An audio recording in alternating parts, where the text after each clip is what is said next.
রাধে রাধে আমার প্রিয় পরিবার। একটি দিন আবারও শুরু করলাম। আজ হলো রবিবার। ঈশ্বরকে স্মরণ করে সবার ভালোবাসা নিয়ে আমার আর আমার মার সংসার শুরু করলাম দেখানোই। আজ কিন্তু চা দিলাম না, দিলাম কফি। Good morning. কফি দিয়েই দিনটি সবাই শুরু করুক। রাধে রাধে বন্ধুরা, আমাদের এখানে তো গরমেই আমরা শেষ। আমাদের এখানে বৃষ্টি নেই, বুঝলেন? তাই রাতে ঘুমাতে পারি না, শরীরের অবস্থা সবার ঠিক নেই। তো যাই হোক, এই যে শুভ সকাল। দুদিন ধরে কাপড়গুলো ছিল এইভাবে, মানে ভাঁজ করার আমি সময় পাইনি। এখন যোগাটা সেরে উঠে ভাবলাম যে এগুলোকে ভাঁজ করে নিয়ে মাকে শ্যাম্পু করাবো। অনেক কাজ, এই আবার এখান দিয়ে আটকে রয়েছে। তারপরে আপনারা সবাই কেমন আছেন? আশা করি নিশ্চয়ই ভালো আছেন। আজকে এই পর্দা দুটো ঠাকুর ঘরে চেঞ্জ করব। আর এগুলো ভাঁজ করলাম, এখন নিয়ে যাই ওই ঘরে রাখতে। দিচ্ছি আমি জামা কাপড়। এই যে মা এখন ঢুকবে বাথরুমে, মাকে শ্যাম্পু করাবো। আজকে ট্যাঙ্কির জল এত গরম, তো এই যে চেয়ার দিয়ে আসলাম, এখন আমি শ্যাম্পু করাবো মাকে। এই গাছের থেকে কুমড়োর ডগাটা কেটে নিয়ে আসলাম, অল্প একটু, এটা ডালে দিয়ে দেব, ঠিক আছে? আর এদিকে হচ্ছে বসিয়েছি, ইচ্ছা করে না এত গরমে রাতে টানতে, করলা কুমড়া আর একটু পেঁয়াজ দিয়ে ভাজা, ওখানে ভাত হয়ে গেছে। এবার হচ্ছে ডালটা কুমড়োর ডগা দিয়ে বসাবো আর দুটো ডিম সেদ্ধ দেবো। মাকে পরিষ্কার করে স্নান টান করিয়ে নিয়ে আসলাম। এবার হচ্ছে চুলটা অর্ধেকের বেশি শুকিয়ে গেছে, মোটামুটি প্রায় শুকিয়ে গেছে। এখন হচ্ছে ভালো করে তেল দিয়ে দেবো মাথায়। এখন মাকে তেল দিয়ে চুল বেঁধে দেবো। গাটা আনছো মা?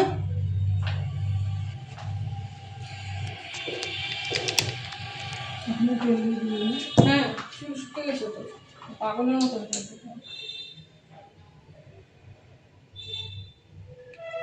দুই হাতের মধ্যে নিয়ে ঘষে তারপরে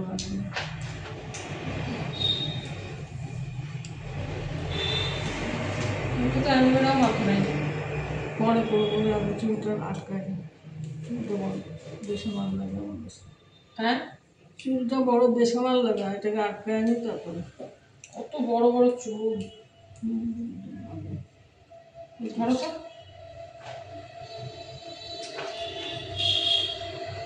ডান হাতটা দিয়ে ধরো।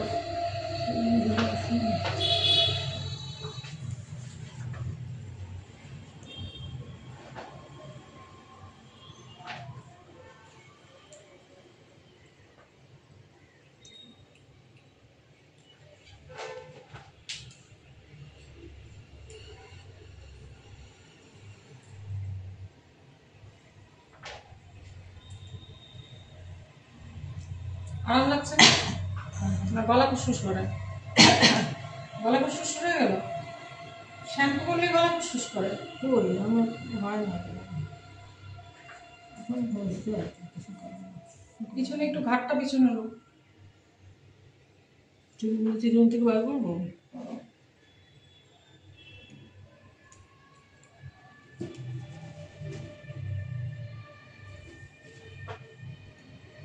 কি বলি, বেনি পাকাচ্ছিস?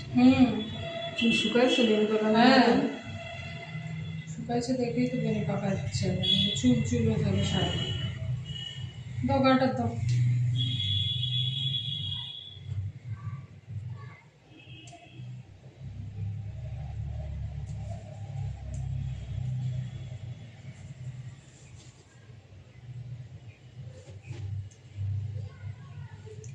টাইট করে দিস না, করে দেবে বেনিটা শুধু তো।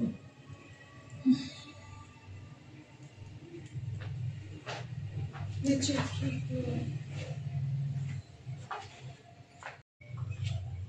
নিজে নিজে মুখে মাখো। দাঁড়ো দাঁড়ো দাঁড়ো দাঁড়ো, মুখে মাখো না, দিয়ে দিলাম তো। মাখো মাখো।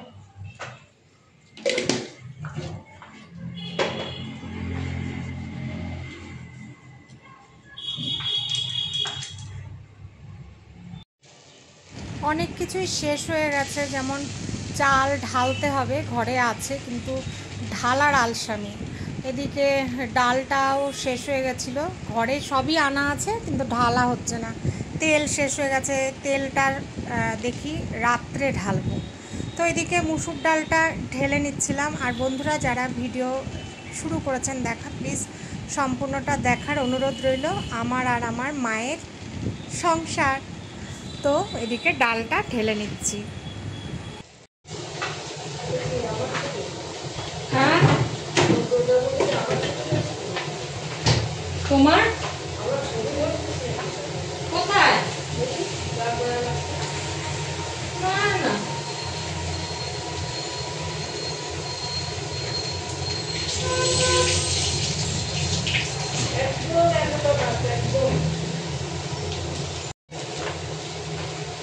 দিয়ে দিয়েছি 5 ফোড়ন সম্বার, আর এই যে ডালটা দিয়ে দিলাম। সাদা মাটা খাওয়া, আর হলো এই যে কুমড়ার ডগাটা, যতটুকুই হোক তবু আমার ব্যালকনি গার্ডেনের কুমড়োর ডগা বলে কথা, তাই না? বিশাল ব্যাপার, ভাবা যায়। এখানে মাকে গরম গরম ভাত আর হচ্ছে ওই যে করলা কুমড়া পেঁয়াজ দিয়ে যে ভাজলাম সেটা দিয়ে অল্প একটু বাটার দিয়ে দিলাম, খেয়ে নিক। কি রৌদ্রের জন্য আমরা থাকতে পারছি না, গরম রৌদ্রু, জানালা বন্ধ করে রাখতে হচ্ছে তাপের জন্য। আকাশ একেবারে পরিষ্কার, একেবারে আকাশ পরিষ্কার। এদিকে ভাবলাম যে রান্নাঘরটা পরিষ্কার করে নিই। তো ওই যে মোছামুছি করছিলাম। যদিও আমার রান্নায় আমি ফোড়নটা কম দেই, মানে তেলের মধ্যেই হয়তো সবজিটা দিয়ে দিলাম যাতে ওই ছ্যাক করে না ছেটে, ওটা ছিটলেই না চারদিক বড্ড তেল তেল হয়ে যায়। আর এর মধ্যে একদিন আমি তো রান্নাঘর ডিপ ক্লিন করেছি, সেদিন আর আপনাদের সাথে শেয়ার করা হয়নি। তো জিনিসপত্রগুলো সব মুছে মুছে রাখছিলাম। আর এদিকে মায়ের সাথে কথা বলছিলাম। প্রচুর বাসনও বেরিয়েছে, বাসনগুলো মাজবো। আর এই হাতের সামনে না এখন সুবিধার জন্য ওই কৌটার মধ্যে, বড় কৌটা না, ছোট ছোট কৌটোর মধ্যে চিনি, চাপাতি, লবণ এগুলো সব রেখেছি, মানে হাতের সামনে যাতে সুবিধা হয় সেই জন্য আর কি। আর হ্যাঁ, আমার মেয়ে একটুখানি হাতে খুব ব্যথা পেয়েছিল, পরে সেটা আপনাদেরকে জানাবো। তো যাই হোক, এদিকে রান্নাঘরটা পরিষ্কার করছি। ক্যামেরা যে অন করা থাকে না সেটা মাঝে মধ্যে ভুলেই যাই, মানে কাজ করতে করতে ভুলে যাই। আর এক এক সময় তো মনে হয় যে ক্যামেরাই অন করব না, দূর ক্যামেরা অন করতে ভালো লাগে না, এরকম মনে হয় আর কি এক এক সময়। এদিকে রান্নাগুলো নামিয়ে নিচ্ছি। এই কালো বাটিটায় রাখলাম, না এখন গরম নেই তো তাই জন্য হাতের সামনে এই বাটিটা ধোয়া ছিল, তাই এই কালো বাটিতে নামিয়ে রাখলাম, নইলে প্লাস্টিকের বাটিতে সত্যিই রাখা উচিত না, যেহেতু ঠান্ডা হয়ে গেছে তাই জন্য এখানে নামিয়ে রাখলাম। আর এবার হচ্ছে প্রেশার কুকারে ডালটা আছে, ডালটাও নামিয়ে নেব। তো এই যে করলাটা এখানে রাখলাম, এবার ডালটা এই যে খুলে নিলাম প্রেশার কুকারটা নিয়ে, এবার কাটা দিয়ে নেব একটুখানি। না কাটা দিলেও হতো, তো ভাবলাম যে একটুখানি কাটা দিয়েই নিই। কাটা দিয়ে নিয়ে ওই যে একটু গোট গোট আছে ডালটা, তো সেটা একবারে সুন্দরভাবে পেস্ট হয়ে যাবে। তো এবার ডালটা ঢেলে নিলাম। আর অফ ক্যামেরায় তো অনেক কাজই আমাদের হয়ে যায়, সেগুলো তো আর সব দেখানো সম্ভব না। এদিকে তারপরে গ্যাসটা মুছে নিচ্ছি, মানে এইরকমভাবে কাজ করে করে দেখাতে লাগে আর কি, যেহেতু ডেইলি লাইফস্টাইল, তাই কেউ বোর হবেন না, যেহেতু লাইফস্টাইল ব্লগ দেখাই, সেই জন্য আমার এই কাজগুলো দেখাতে লাগে বন্ধুরা। তো হচ্ছে এই যে গ্যাসটাও সুন্দর করে মুছে নিচ্ছি, আর এবার হচ্ছে প্রচুর বাসন মাজবো, প্রচুর বাসন। তো বাসন মাজতে মাজতে আবার ফোন আসলো, ফোনে কথা বললাম, তারপরে আমার এক বান্ধবী ফোন করলো, তার সাথে কথা বললাম। আর পরশুদিন আমি জানলাম আমার এক বান্ধবীর বিভৎস মানে একটা অ্যাক্সিডেন্ট হয়েছে, ভীষণ আমার এক প্রিয় বান্ধবী। অ্যাক্সিডেন্টটা কেমন হয়েছে, আমি হঠাৎ করে ফেসবুকে দেখছি ওর একটা পোস্ট, 1 মাস হয়েছে, আমি 1 মাস পরে জানলাম ও অনেক সকালবেলায় ঘুম থেকে ওঠে, তো বাথরুমে ভোরবেলায় উঠে কাজকর্ম করে, সবাই তখন ঘুমায়, ভোর 5টার সময় বাথরুমে পা স্লিপ করে, একটু ভারী তো শরীরটা, দেখতে খুব সুন্দর, পা স্লিপ করে পড়ে গেছে, আর ভীষণ কর্মঠ, ভীষণ। আর শিলিগুড়ির অনেক পুরনো বাড়ি, ওদের 3তলা বাড়ি। তো সেখানে পড়ে গিয়ে 5টার থেকে 7:15 পর্যন্ত চিৎকার করেছে, কেউ শোনেইনি, সবাই স্বাভাবিক ঘরে ঘুমাচ্ছে। 7:15টার সময় ওর শাশুড়ি বলছে যে কী হয়েছে, চিৎকার করছো কেন? ও তখন বলছে শিগগিরই তোমার ছেলেকে ডাকো, আমি পড়ে গেছি। তারপরে বলছে জানিস মীনাক্ষী, আমি চিৎকার করতে করতে আমার ভোকাল কর্ড নষ্ট হয়ে গেছে, তারপরে ওকে অ্যাম্বুলেন্সে শুয়েও নিয়ে যেতে পারিনি, এত বিভৎস অবস্থা। ভেঙেছে কোথায় জানেন? পড়ে গিয়ে কুচকির থেকে, পায়ের যে আমাদের থাইয়ের কুচকি থাকে সেখান থেকে ভেঙেছে, সেই জায়গাতেও প্লাস্টারও করা যায় না, ওখান থেকে হাঁটু পর্যন্ত পুরো পাটা 6 টুকরা হয়েছে, ওইখানে রড ঢুকিয়েছে, মানে কি বিভৎস। কালকে ওর সাথে আমি ভিডিও কলে অনেকক্ষণ কথা বললাম, যাব দেখতে। এর মধ্যে 3 মাস ও শোয়া, এত কাজের একটা মানুষ, সে এখন শুয়ে পড়েছে, খুব খারাপ লাগছে।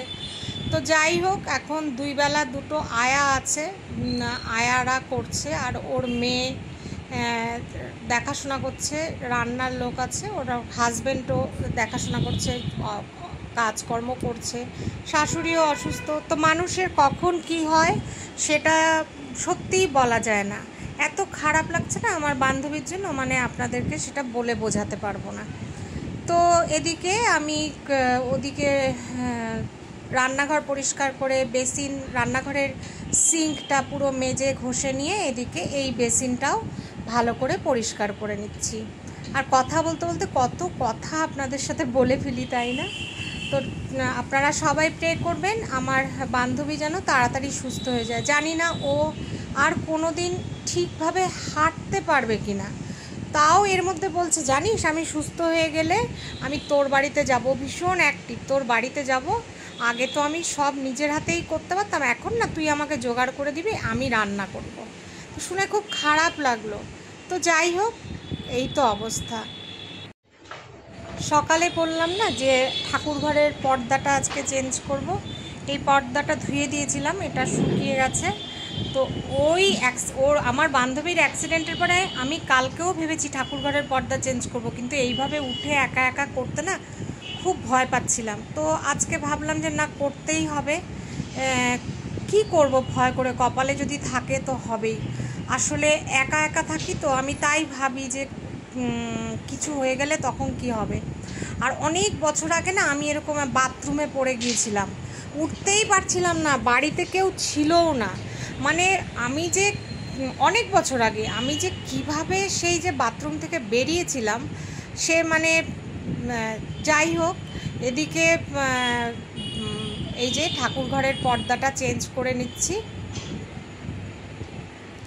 এগুলো তো আর প্রতিদিনের কাজ না, ওই যেদিন যেদিন ধোয়া হয় পরিষ্কার করা হয় সেদিন এগুলো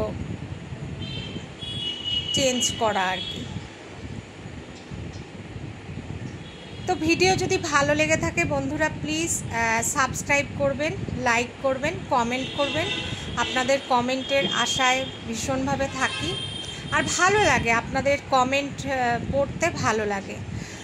আর এই যে পর্দা লাগানো আমার হয়ে গেল, এই যে চেয়ার থেকে নামা ওঠা একা একা, সামনে কেউ নেই কিন্তু এ মা তো শুয়ে আছে, এইগুলোই আমার খুব একা একা এখন ভয় করে, মানে একা থাকাটা এখন খুব একটা মানে বিপজ্জনক ব্যাপার হয়ে গেছে আর কি।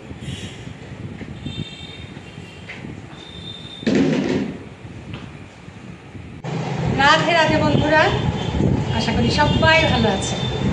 একবার সামনাসামনি জানিয়ে নিয়ে ভূমিকা মীনাক্ষী রাশির চ্যানেলে আপনাদের সবাইকে স্বাগত। যে যেখানে আছেন সবাই আশা করি ভালো আছে। দুদিন আমি ঠিকমতো কাজ করতে পারিনি। গতকাল তো পায়ে ব্যথায় এত ভুগেছি, অ্যাকচুয়ালি আপনাদের দেখাইনি। পরশুদিন আমি সামনের বারান্দাটা এবং রান্নাঘরটা ডিপ ক্লিন করেছিলাম। ডিপ ক্লিন করা মানে প্রচুর কাজ, আর তার সাথে ছিল প্রচুর কাপড় কাচা, যদিও ওয়াশিং মেশিনে তো হোক। তো সেগুলো করে আমার প্রচণ্ড গায়ে ব্যথা হয়েছিল। তো যাই হোক, তারপরে তো আর ভিডিও করাও হয়নি, দিতেও পারিনি। আজকে উঠে ভাবলাম যে না, সুস্থ থাকতে হলে ব্যায়াম করতেই হবে, যেইভাবেই হোক। মেয়ে কালকে ও এই আঙুলটায়, ডান হাতের এই আঙুলটার মধ্যে জন্মদিনের দিন লিফটের মধ্যে চাপা খেয়েছিল। তারপরে ও খুব ব্যথা ছিল, গতকাল বৈদেহীতে গিয়ে ডাক্তার দেখিয়েছে, এক্সরে করেছে, না কিছু হয়নি, তবে একটু ইনজুরি আছে, তার জন্য ওষুধ দিয়েছে 7 দিনের। তখন বললো যে মা জানো, বৈদেহীতে কত এরকম আর্থারাইটিস, সাইটিকার পেন, এরকম বহু, বলে বাঙালি ভর্তি সমস্ত পেশেন্টরা, কিন্তু ওখানে সব বাংলায় ব্যানারে লেখা, বাংলায় লেখা সমস্ত কিছু। কিন্তু ডাক্তাররা একটা কথাই বলছে যে ব্যায়াম ছাড়া এর কোনো ওষুধই নেই। অনেকের আছে ঘাড়ের থেকে হাত দিয়ে সমানে পেন হচ্ছে, অবশ হয়ে যাচ্ছে, কিন্তু ডাক্তার কোনো ওষুধই দিচ্ছে না। বলছে যে একমাত্র ব্যায়াম ছাড়া কোনো ব্যথাই কিছুতেই কমবে না, এইসব বাত, বিশেষ করে যেগুলোকে বাত বলে। তো সেটাই আমি শুনলাম, আপনাদের শোনালাম। তো ভাবলাম কালকে এত পায়ে ব্যথা গেছে, তো আজকে সকালে উঠে অনেকখানি আবার একটুখানি যোগা করেছি। দেখুন না, ঠিক মতো মানছি না দেখে আবার এই যে লিভারের মনে হচ্ছে সমস্যা, এই যে মেছে তার মতো, তো আমলকি লেবু আবার খেতে হবে। তো এতক্ষণে, এখন বাজে অনেকটাই, প্রায় 12টা বাজতে চললো। একটু কফি খেয়ে নিয়ে তারপরে আর সব কাজ হয়ে গেছে কি, ডাস্টিংটা এখন করব, করে ঘরটা মুছে নিয়ে তারপরে স্নান করে ঠাকুর পুজো, এটা হচ্ছে বড় কাজ।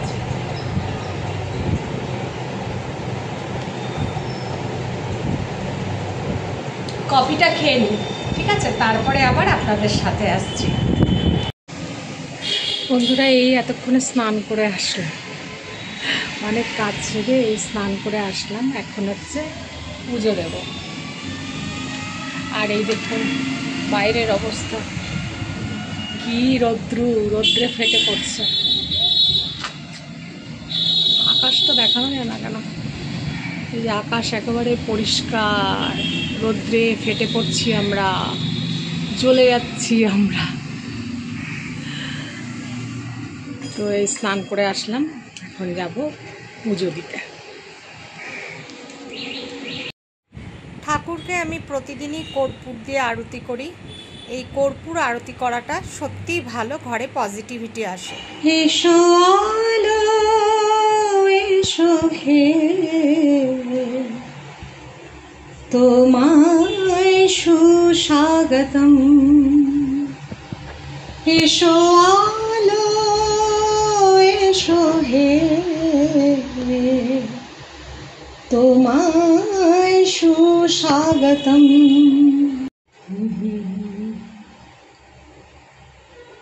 বৃন্দাবন বিলাসিনী রাই আমাদের, বৃন্দাবন বিলাসিনী রাই আমাদের। ভিডিওটা যদি ভালো লাগে সাবস্ক্রাইব করবার অনুরোধ রইল, যারা এখনও করেননি তাদেরকে, আর লাইক কমেন্ট করবেন। আর যদি খুব খুব ভালো লেগে থাকে তাহলে শেয়ার করলে খুব খুশি হব, ঠিক আছে। একদম ভিউজ হচ্ছে না, একটুখানি পাশে থাকবেন আপনারা সবাই। আজকের মতো তাহলে আসি, টাটা।